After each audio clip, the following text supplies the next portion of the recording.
आज हम 1857 की क्रांति के स्वरूप की चर्चा करेंगे।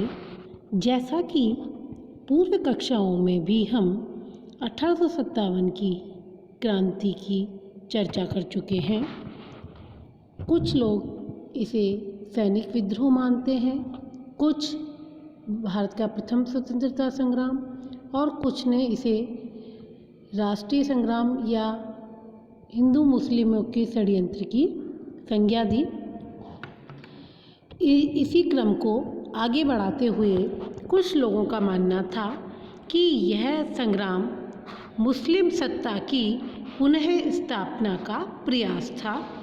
सर जेम्स आउट्रम का मत है कि यह मुसलमानों के षड्यंत्र का परिणाम था, जो हिंदुओं की शक्ति के बल पर अपना स्वार्थ सिद्ध करना चाहते थे। स्मिथ ने भी इनका समर्थन किया। इस दृष्टि से यह विप्लव भारतीय मुसलमानों का षड्यंत्र था, जो पुनः मुगल सम्राट बहादुर शाह के नेतृत्व में मुगल सत्ता स्थापित करना चाहते थे। विद्रोह के काफ़ी समय बाद जीनत महल ने भी देशी शासकों को पत्र लिखे, जिनमें मुगल सम्राट की अधीनता में अंग्रेजों को देश से बाहर निकालने की बात कही।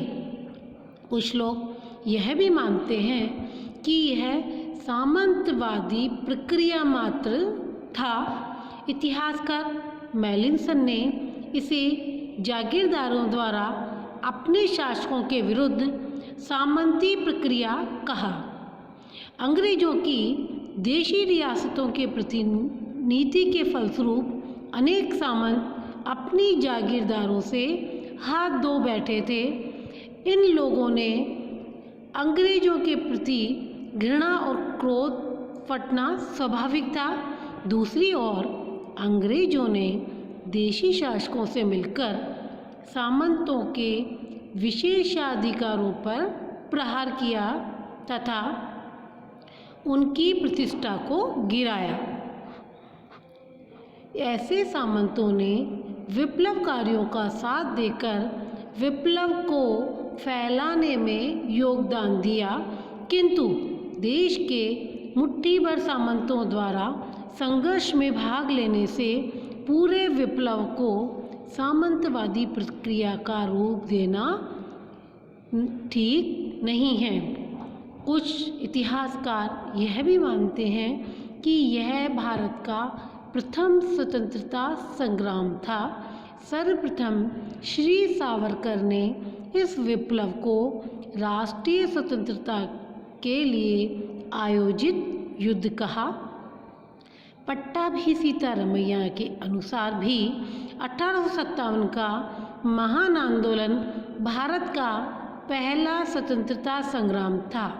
अशोक मेहता ने भी अपनी पुस्तक द ग्रेट रिवोल्ट में यह सिद्ध करने का प्रयास किया कि यह राष्ट्रीय विद्रोह था। पंडित जवाहरलाल नेहरू ने भी लिखा है कि यह केवल सैनिक विद्रोह शीघ्र ही जन विद्रोह के रूप में परिणित हो गया। बेंजामिन डिसरेली ने भी ब्रिटिश संसद में इसे एक राष्ट्रीय विद्रोह कहा।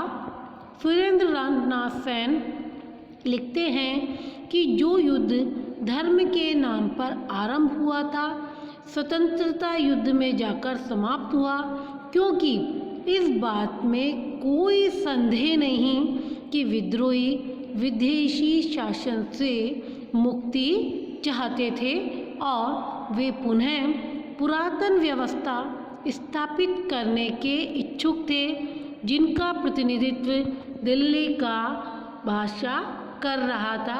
ऐसी स्थिति में क्रांति के विभिन्न स्वरूपों की चर्चा की गई